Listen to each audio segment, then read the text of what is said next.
Enjoy the taste of summer no matter what the weather when you head to Maverick for some Mountain Dew Baja Blast. You'll love the legendary, refreshing tropical lime flavor. And to make the sweetness last longer, Maverick now has it in 1-liter bottles. For a limited time, get 2 for $5. Single purchase regular price. Plus, Adventure Club members get 25 bonus trail points with purchase. So blast into Maverick today and enjoy that unmistakable Baja flavor. Maverick. Adventure's first stop. Minnesota has some of the best mountain biking in the country. From gorgeous reclaimed iron mines to the rocky terrain of Lake Superior's North Shore. Discover what makes Minnesota the star of the North. ExploreMinnesota.com.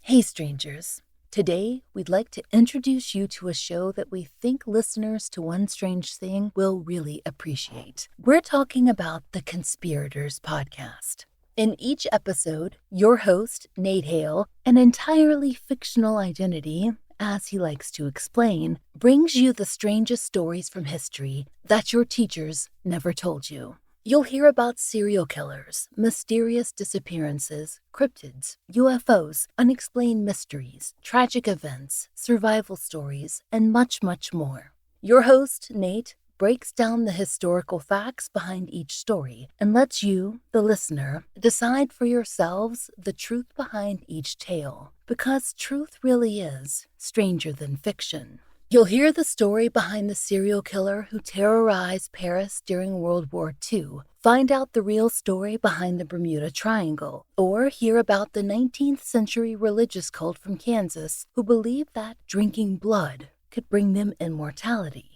We're about to share with you a clip from a recent episode in which Nate weaves a terrifying tale about the most haunted castle in Europe. Be sure to follow the Conspirators wherever you get your podcasts. New episodes are released every other Monday. And now, here's a bit of episode 199, The Oubliette.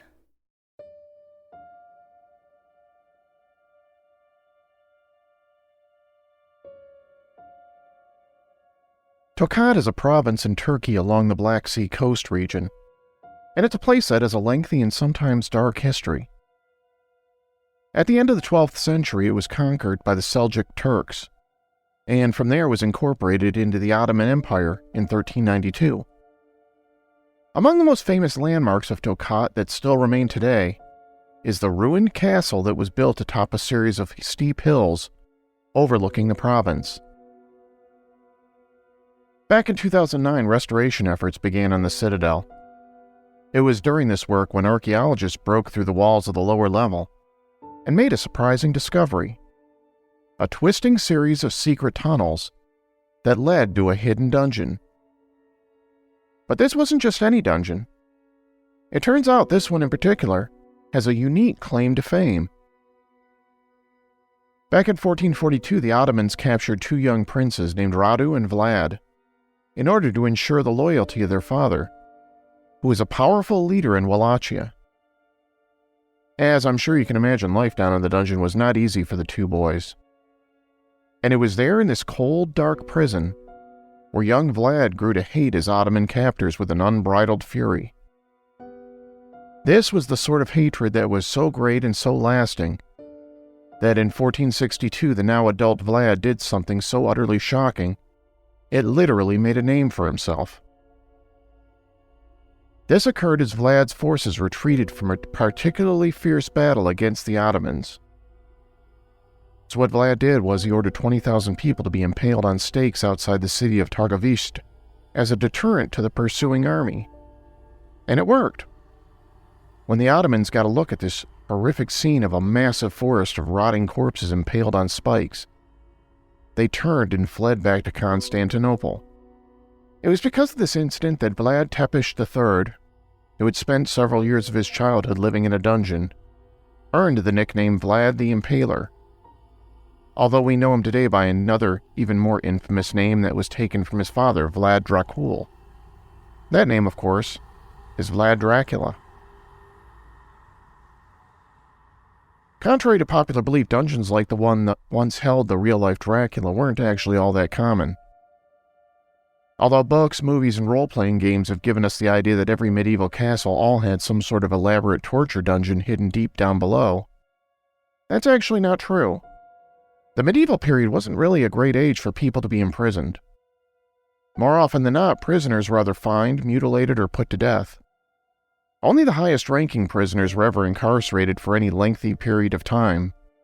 It would have been considered too expensive and time-consuming to feed and keep most commoners in such a fashion.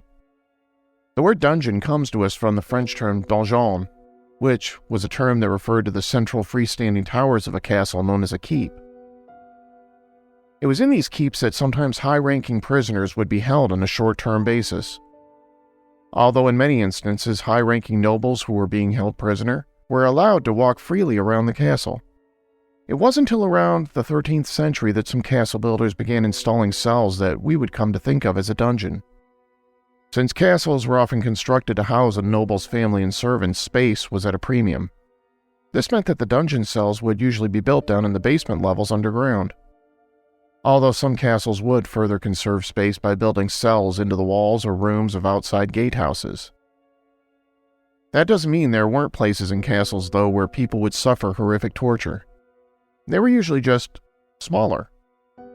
One major space-saving innovation in dungeon building was something called the oubliette. This was taken from another French term, oublier, meaning to forget. And although most medieval dungeons weren't quite the horrific torture chambers we imagined them to be, the oubliette was something entirely different. This was typically a narrow pit in the floor with no light entering it, in which the prisoner would be thrown down into and forgotten about. These oubliettes were so tight and compact there was rarely room for the prisoner to be able to sit or crouch down. Only enough space to stand there and suffer. Sometimes lords would starve the victim, or if they were unlucky enough, they might have just enough food and water to be tossed down into the hole, that they might survive under the most terrible conditions. Imagine being forced to stand in a pitch-black hole for months or even years.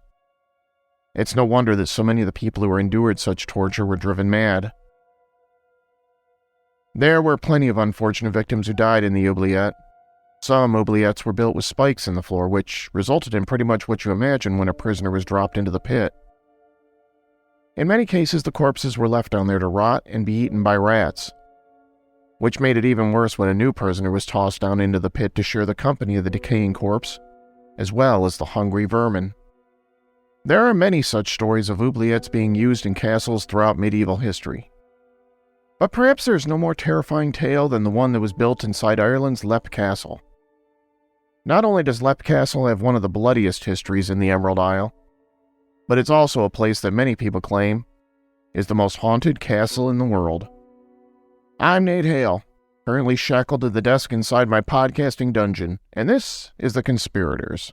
This episode is brought to you by Progressive Insurance. Whether you love true crime or comedy, celebrity interviews or news, you call the shots on what's in your podcast queue. And guess what? Now you can call them on your auto insurance too with the Name Your Price tool from Progressive. It works just the way it sounds. You tell Progressive how much you want to pay for car insurance, and they'll show you coverage options that fit your budget. Get your quote today at Progressive.com to join the over 28 million drivers who trust Progressive. Progressive Casualty Insurance Company and Affiliates. Price and coverage match limited by state law. You might think Iowa grows corn, but the truth is, corn grows Iowa. While farmers work hard to grow the best crop, their Iowa corn checkoff investments are hard at work too. Opening local and global markets for corn and corn-fed products, educating drivers on unleaded 88 as the best fuel at the pump, finding new uses for corn, and sharing the farmer's story. Iowa corn farmers are backed by researchers, educators, market experts, and more to keep corn growing Iowa.